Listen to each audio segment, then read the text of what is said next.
We are holding on page Yud Beis, towards the bottom of the page. Even though we said we left off on line 24, I want to go back to line 21 on the bottom of page, towards the bottom of page Yud Beis. So in this Oysa the Maimer, the Rebbe was explaining the idea that as opposed to Shefa, the term that Chassidus uses is Ohr. And Ohr is Me'ein HaMa'or. It bears many similarities to the luminary. That's why the Ohr is infinite, just like the Ma'or is infinite. And another aspect that shows how powerfully the Ohr is Me'ein HaMa'or, because the Ohr, he's in the middle of explaining, taken from Igeres HaKodesh Siman Chav, that the Ohr is responsible for creation. Creation is only something that can come from Hashem's essence, because to be able to create something that believes that it comes and it's, or feels at least, even though intellectually it may understand differently, but its awareness of self is such that it's completely independent and has no prior source, can only come from such a level that has truly no prior source, which is Hashem's essence. And as the Maimer is going to continue explaining, this is being communicated via the Ohr. But let's see it inside. So even though the creation itself, we finished now explaining, must come from Hashem's very essence, because since the creation believes itself to be mitziuse matzmuse, in its feeling, it feels itself independent. So therefore it must come from something that is truly coming from itself. But in actuality, hands-on, we need to have the input of the intermediate levels between that. Let's go back to line 21 by the period Amnam. Amnam yet brias yashmaim bepoyel imakelim Sefiros. The actual creation of something from nothing comes from the actual vessels of the 10 Sefiros. Shebehen melubish hakav Ohr Ayn Sof, that in the vessels of the 10 Sefiros is enclosed the kav, and the kav, that line, is coming from the infinite light of Hashem. And like we established, and we're going through this whole section of the Maimer, is the light, which is the kav that comes from the Ohr Ayn Sof, which is enclosed in the vessels that do the actual hands-on creating of the yesh. But that light is Me'ein HaMa'or, and therefore it is able to communicate that power of creation and create something. So the Rebbe goes on to say in line 24, like it's explained over there at the end of Tanya in the Igeres HaKodesh Siman Chav.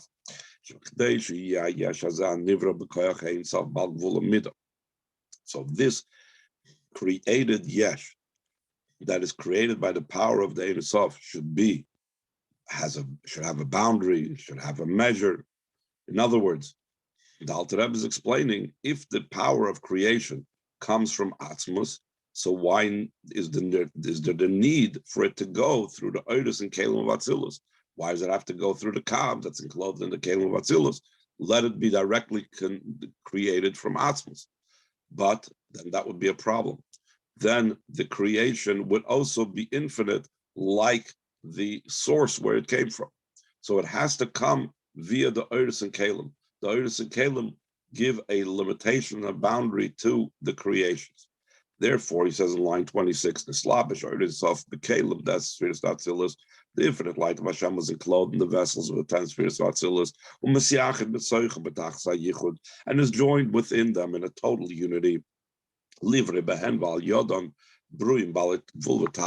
create in them and through them creations that have a boundary to them and have an end to them.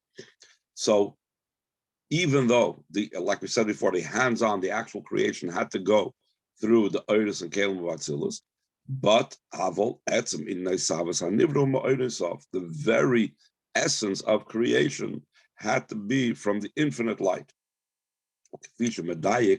Shenivra b'koyach Ayn Sof. Like the expression, the exact language of the Alter Rebbe is very precise, and it uses the language that was created with the power of the Ayn Sof, meaning, so the Rebbe explains the Hainu Koyach Ha'atzmus, top of page Yud Gimel, with the power of Hashem's essence. Now the Rebbe is going to add the expression that the Alter Rebbe uses is Koyach Ayn Sof. The exact expression of Kayak is for what? Why does he choose the word Kayak? It's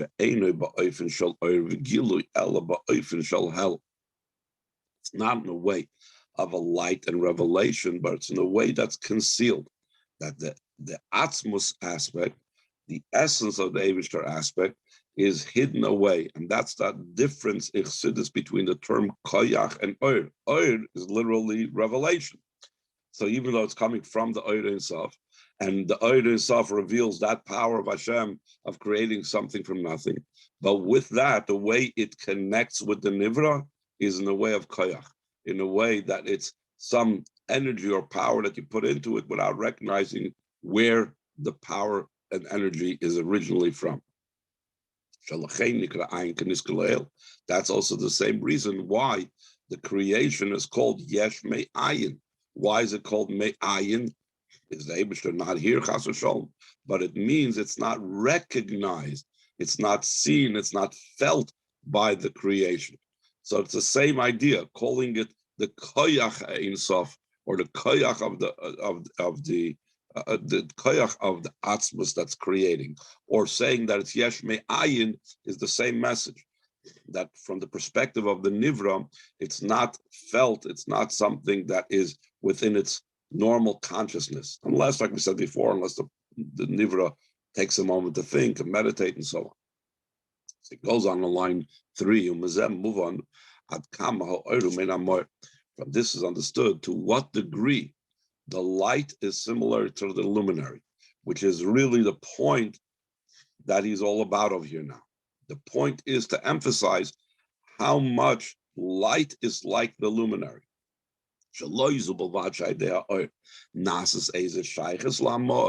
Not only through the light becomes some type of connection, association with the luminary.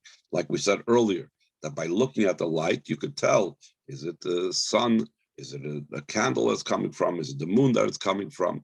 So the light reveals and gives you some type of connection with the luminary. Is additional to that, since it's similar to the luminary, so therefore the light contains in it and transmits through it the property of not having something that precedes it. Meaning, we said the whole time that the creation could not come from any level other than Hashem's essence, because every other level has something that precedes it. So you can't make a creation that thinks that nothing precedes it from a level that knows and is aware of something that precedes it. The light has something that precedes it, Hashem's essence. And yet the light is so likened to the essence that it is able to communicate and transmit this concept of nothing preceding it. Let's see the way that Rebbe explains this. Line 8. This means, though the light on its own is only a ray from the luminary, to such a degree is it so dependent upon the luminary that once the luminary leaves, it's lost. Once the sun sets below the horizon, the general idea of the light ceases, meaning that there's no light visible on the earth, at least those that are on that part of the world. The like is not like Shefa remains even after Mashpia leaves. So let's say if someone took a cup of water from a wellspring and now takes it away from the wellspring, or the wellspring dries up and he still has the cup of water, if a wellspring could dry up, or whatever it is, The wellspring gets stopped up. The water is independent of the wellspring. It can be moved away from the wellspring. The light is dependent upon the luminary. So despite the light being so dependent upon the luminary, meaning the ultimate connection with its source, the ultimate showing that it does have a source and it does have a prior cause, regardless, B'kol Makim, or despite that, line 12, it's still so to such a degree similar to the luminary, Kayak Ayn Sof, therefore it has the power of the infinite. He also contains in it that idea that there's no prior cause to the preceded him, chas v'shalom, and because it contains in the oil, contains in it that property of the atzmus, therefore it could be through it the creation of something from nothing. And the Maimer continues to explain, or the Maimer explains, Ohr Ayn Sof, that's the meaning. What does Tikkun Zohar says? We brought this earlier in this Maimer. We quoted this earlier in this Maimer, that the Ohr Ayn Sof reaches below to no end. So what is the concept that we said? We're going to explain later on that concept, and really the true explanation is going to come later, a little bit further on.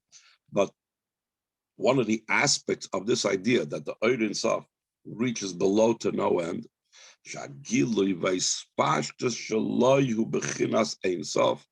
that the revelation and its expansion of the Ohr Ayn Sof reaches to no end, meaning it reaches down to no end.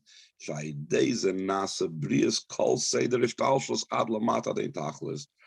the Ohr, which is infinite, all things, the lowest most things, the furthest most things are created from it. Why? Because the Ohr, since it's Ma'ein HaMoir, since it's similar to the luminary, it possesses in it that power of creation, and that's not limited to high creations that could feel its connection to the source, but even the lowest and furthest creations that have no awareness of the source, the Ohr is able to create because of this power of the Ayn Sof.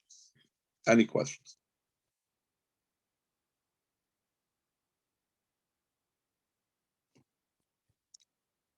Okay, let's continue in Ois Daled on the bottom of page Yud Gimel. So now he goes on continuing in the concept that in the elaboration of Ois Yud Beis of Basi. So now he's going to speak about another topic, and that's the idea of infinite spheres versus finite spheres and the effect that Tzimtzum had. The Maimer continues, from this light, from this Ohr Ayn Sof, if there would not have been, or prior to the idea of Tzimtzum,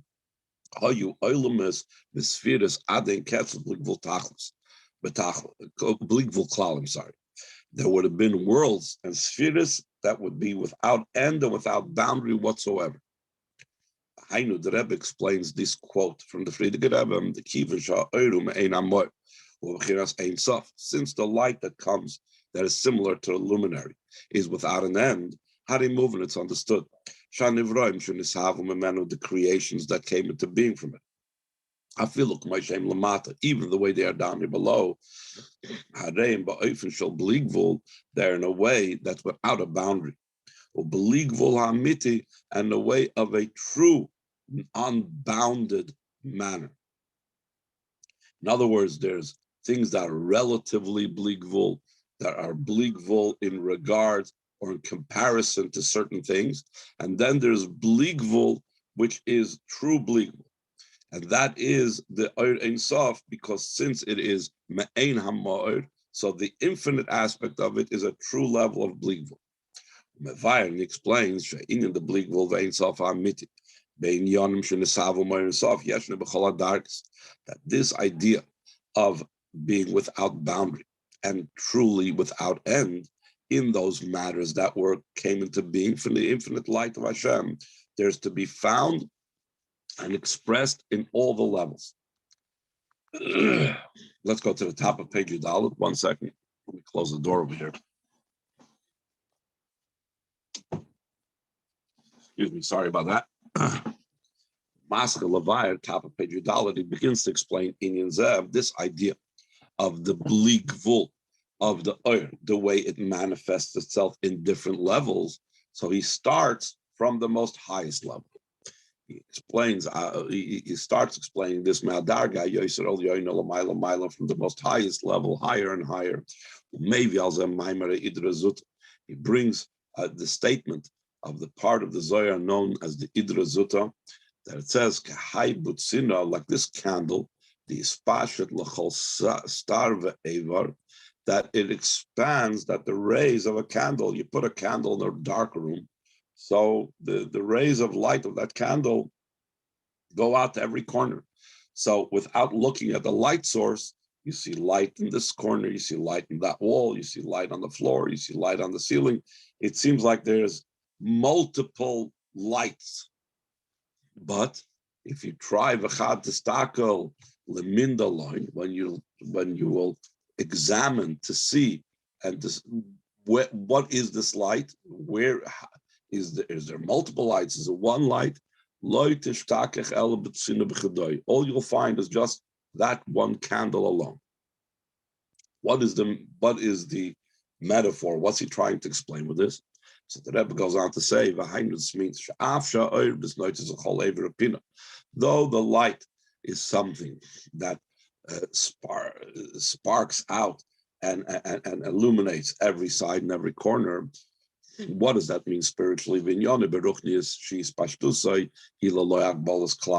what does it mean spiritually?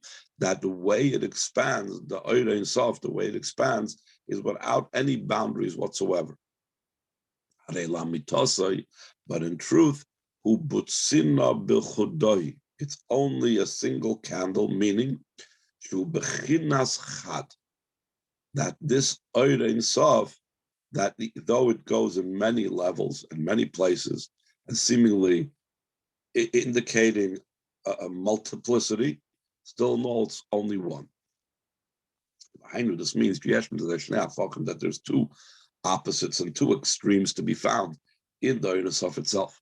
This idea that it's one, but a way of oneness and simplicity in its essence. In other words, it's a non-complex entity. It's not made up of parts. It's pure oneness. And alongside with being pure oneness, it expands and spreads out to every side. And that is like two sides of the same coin. It's complete oneness, and yet it seems to be large and multiples and so on. And he continues to explain. This is what it says in Paschal Yo. We say this Friday afternoon before Mincha. You are one without number. So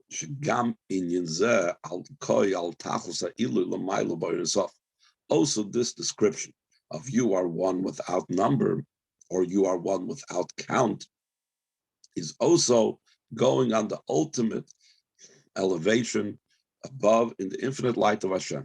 Like the Mittler Rebbe explains in Torah's Chaim at the end of Parshas Noach.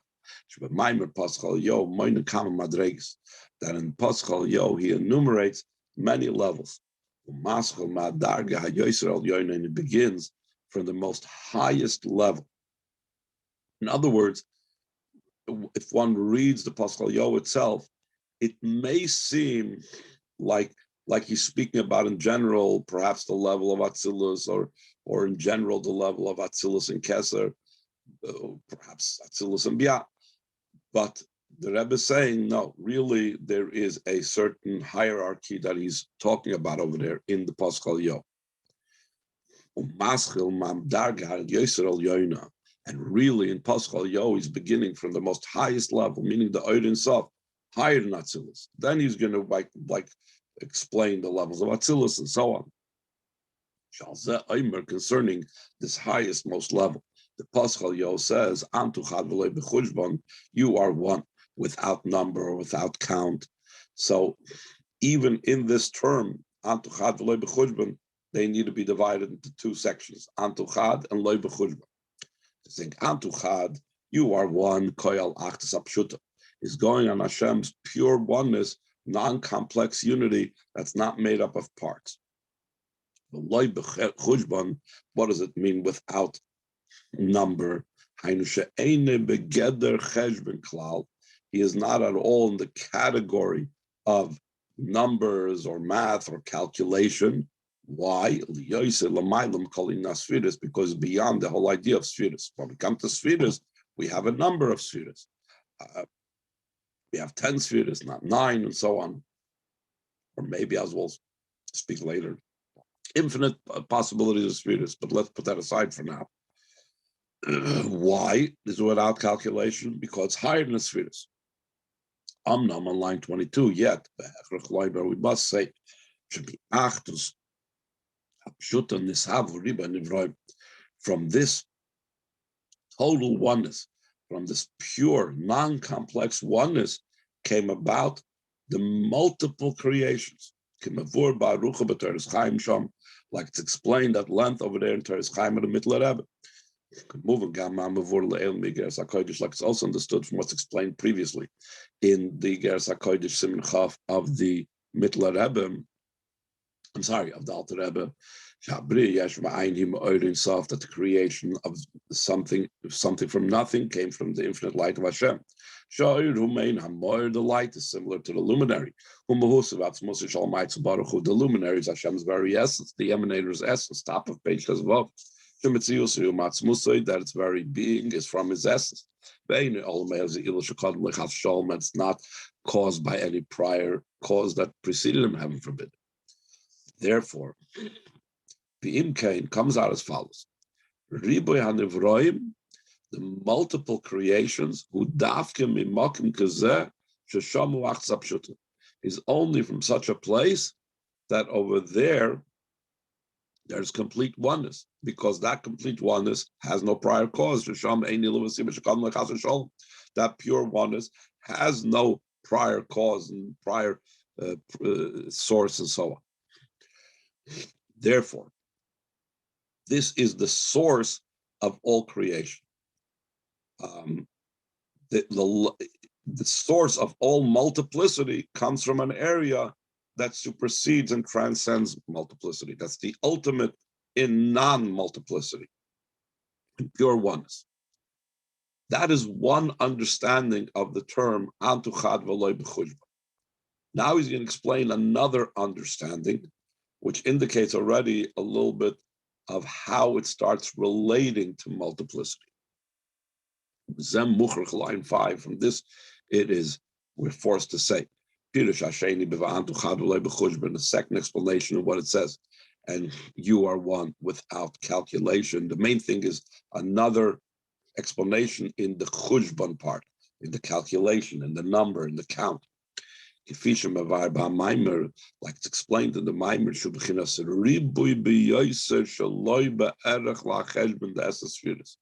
that it's such a great multiplicity beyond even the calculation of the 10 Sefiros. So again, one way of learning Antuchad v'loy b'chujban is they're talking about the same thing. You are one, but beyond even the concept of count, of number, beyond the idea of Sefiros, beyond the idea of any type of multiplicity, pure oneness. That's one way of learning and understanding the phrase. Another way of understanding the phrase is Antuchad is one level, that's Hashem's oneness. But then there's a further level, v'loy b'chujban, without number, meaning it's you cannot count it because so much. Instead of the Sefiros, which is a limited amount of Sefiros, which is only 10 Sefiros, here we're talking about a level that's beyond number. It's so much, it's so many, it's a ribui gadol b'yoser, it's a very great amount. This is similar to what we said before. This is what he's trying to say, that it's similar to what we said before. Like the one candle that gives off light all over the room. So you see many different lights, if you will, but it's really one coming all from one candle. So the candle is the true one thing, and then there's like this multiplicity of light all over the room. The same thing, there's the antuchad, that's similar to the one candle, and then there's the loy b'chujban without number, that's like the light that comes out all over. And like he says, let's go on further, line 8. And with this is also understood the expression without count, without number. From this, it's indicated by saying it's without count, without calculation. It seems to indicate, though it doesn't fall into the category of something that can be calculated. Still in all, it's still applicable, some type of havamina. We could perhaps say that it is somehow calculable, somehow it can be numbered and so on. And he has to tell you, no, it's not numbered. What does that mean? If we're talking about Hashem's oneness, that's not even something that's even a possibility to even consider. We're talking about Hashem's pure oneness, his non-complex oneness. It's not even possible to have such a havamina that you should have to even negate that it's incalculable. Similar to what it says in Tanya, it's impossible to say on a very exalted, a very deep idea that it's impossible to touch it with the hands, because ideas and the sense of touch have no relationship with each other. To negate it is a foolish statement. The same thing when we're talking about Hashem's very essence or Hashem's pure oneness, the whole idea of negating number and calculation and being able to count it is a ridiculous statement. Therefore, the loy b'chujban must be talking about a lesser level, a level where already number and count apply, but it's such a great number, it's such a great count, it's so much and so great that you can't count it because of how great and how large it is, but it already lends itself to the world of calculation because it's already not that essential oneness, non-complex unity. And therefore, 16, because it makes no sense to say about Hashem's pure oneness that it's incalculable. So therefore, we're forced to explain, like the second explanation that we said at the top of this page. What does it mean it's incalculable?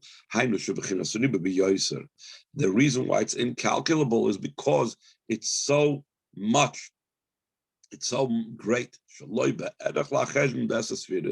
It's incomparable to the calculation of the 10 spheres. This is also what's explained over there from the Mittler Rebbe in Teres Chaim. That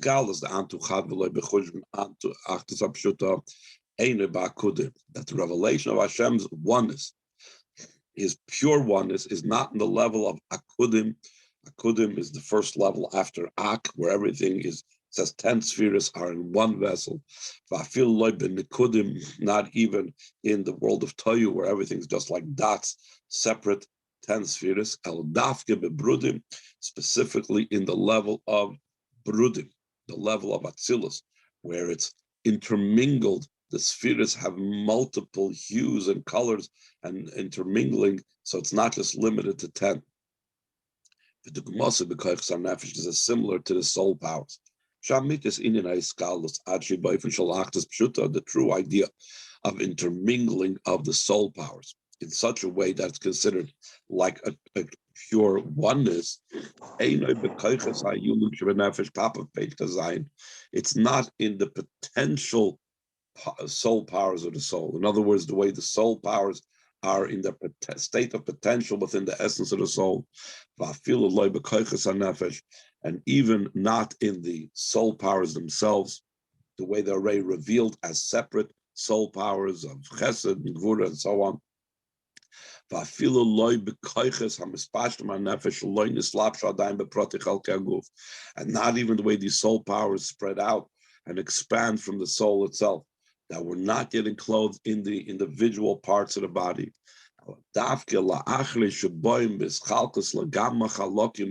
Only after they come and they're divided into many different parts in the body. Every single soul power comes into its particular place. The intellect in the head, and the emotions in the heart, and vision in the eye, and hearing in the ear, and so on. Then there becomes the intermingling of the powers one from another, until a total unity and intermingling, until complete, pure, non-complex oneness. Perhaps we could explain it that when we look at a person, we don't look at him as a combination and as an embodiment of a whole different powers. He has the power of thought, he has the power of vision, he has the power of walking. No, we're looking at him as a full person. But a person has all these different things. Like the Tzemach Tzedek in the Alter Rebbe, when he said, where is the Zayde? Where's Zayde, right. Is also what's explained in the Hemshech of the Frierdiker Rebbe, Shapirish Ohr Ayn Sof Lamata Dein Tachlis, the meaning that the Ayn Sof is down here below to no end. The Spashtus of Ayn Sof Obligvul, the revelation and the expansion is in a way that's without end, without boundary. I like the expression of this Idra Zuta when he gives the example of the candle that goes to every side. Therefore, the light becomes the worlds and the spheres to no end. Any questions? Oops. Sorry about that. Any questions?